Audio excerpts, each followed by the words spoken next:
निज सहचरियों में ललिता जी श्री स्वामी हरिदास जी के रूप में प्रकट हुई, ऐसे ही श्री सियाजू की निज सहचरी श्री चंद्रकला जी ही अग्रदेवाचार्य जी के रूप में प्रकट हुई। इसीलिए उनका नाम ही अग्र रखा गया।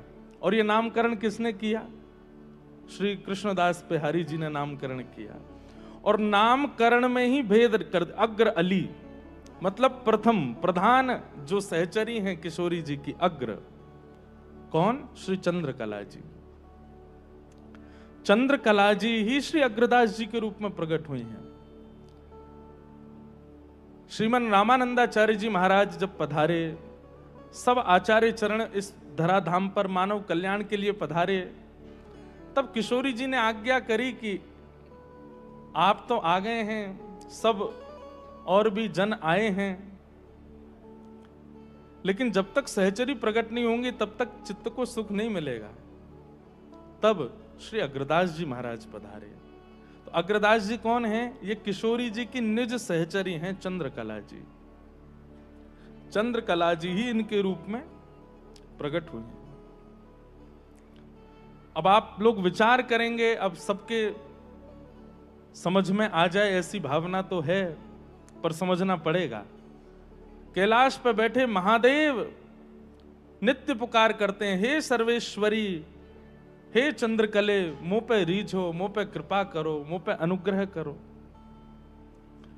पार्वती जी कहती हैं, बोले आप महादेव हैं, आप किनका चिंतन करते हैं? ये चंद्रकला जी कौन हैं और आप इनको सर्वेश्वरी कहकर के क्यों पुकार रहे हैं?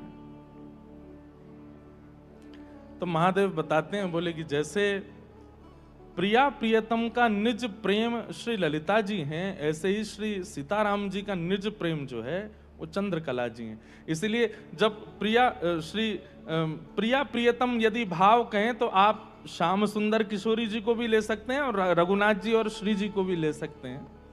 तो प्रिया प्रियतम का निज प्रेम जब सहचरी रूप में प्रकट हुआ तो राम जी ने अपना नाम का एक भाग चंद्र प्रदान किया, रामचंद्र। और क्योंकि उनकी कलाएं श्री किशोरी जी जैसी हैं, इसलिए उनका किशोरी जी ने नाम कला रखा, इसलिए पूर्ण नाम चंद्रकला पड़ा। राम जी ने अपने नाम का एक भाग चंद्र दिया और किशोरी जी जैसी कलाएं उन्हें आती हैं, किशोरी जैसी कलाएं वो करती हैं, इसलिए उनका नाम किशोरी जी ने कला रखा, इसलिए चंद्रकला। चंद्रकला जी प्रकट हुई। राम जी देख करके रीझ गए। वर्णन तो ऐसा भी आता है कि श्री सीताराम जी दोनों में होड़ लगी कि ये चंद्रकला कौन की हैं। राम जी कहें ये मेरी हैं, सीता जी कहें ये हमारी हैं। दोनों में होड़ भई कि ये कौन के पास रहेंगी, कौन की सहचरी हैं। तब श्री चंद्रकला जी ने हाथ जोड़ करके कही कि पहली बात तो आप दोनों होड़ मत करो कि कोई एक के पास हम रहें, हम दोनों युगल के पास रहेंगे, दोनों के संग रहेंगे। और दोनों युगल को सुख विलास करावे के लिए, दोनों को सुख पहुंचाने के लिए श्री चंद्रकला। और फिर चंद्रकला जी के ही भाव से अन्य अन्य सखियां प्रकट हुई, जिसमें लक्ष्मणा जी, सुभगा जी और चारुशिला जी, ये तीन सखी और प्रकट हुई। ये चतुर्व्यूह है श्री सीताराम जी के प्रेम का।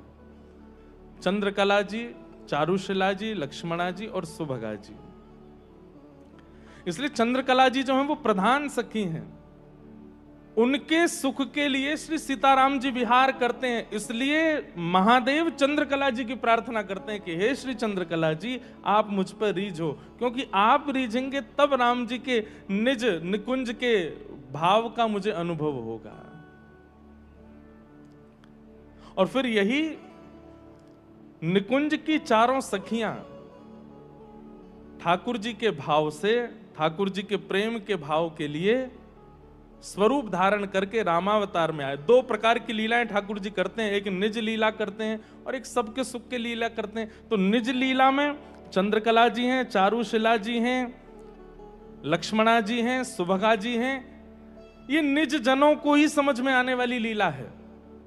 लेकिन सर्वांगीण रूप से सबको समझ में आए इसके लिए ठाकुर जी ने फिर रामावतार लिया और उसमें फिर चंद्रकला जी जो हैं ये भरत जी के रूप में प्रकट हुए, लक्ष्मणा जी जो हैं ये लक्ष्मण जी के रूप में प्रकट हुए, सुभगा जी जो हैं ये श्री शत्रुघ्न लाल जी के रूप में प्रकट हुए और चारुशिला जी श्री हनुमंत लाल जी।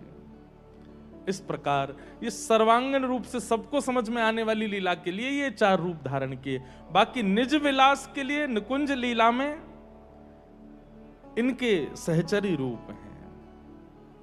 तो विचार कीजिए, महादेव भी राम राम जपते हैं, महादेव सतत जपत मंत्र राम नाम, लेकिन प्रकट लोगों को पता है कि वो राम राम जप रहे हैं, पर अंतरंग भाव से तो वो चंद्रकला जी की प्रार्थना करते हैं, हे सर्वेश्वरी। और सर्वेश्वरी कहा जाता है चंद्रकला जी को। इससे ये बात पुष्ट होती है कि प्रारंभिक भक्त जो है वो सीधे ठाकुर जी को रिझावेगो, लेकिन जैसे जैसे वह कक्षा में आगे बढ़ेगो फिर वो आचार्यन को मनावेगो, फिर वो वैष्णवन को रिझावेगो।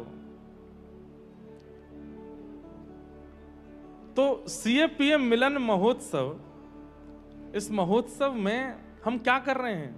आचार्य उत्सव मना रहे हैं, क्योंकि आचार्य रीझेंगे तभी राम जी रीझेंगे, तभी रघुनाथ जी की कृपा होएगी, तभी सीता जी रीझेंगे।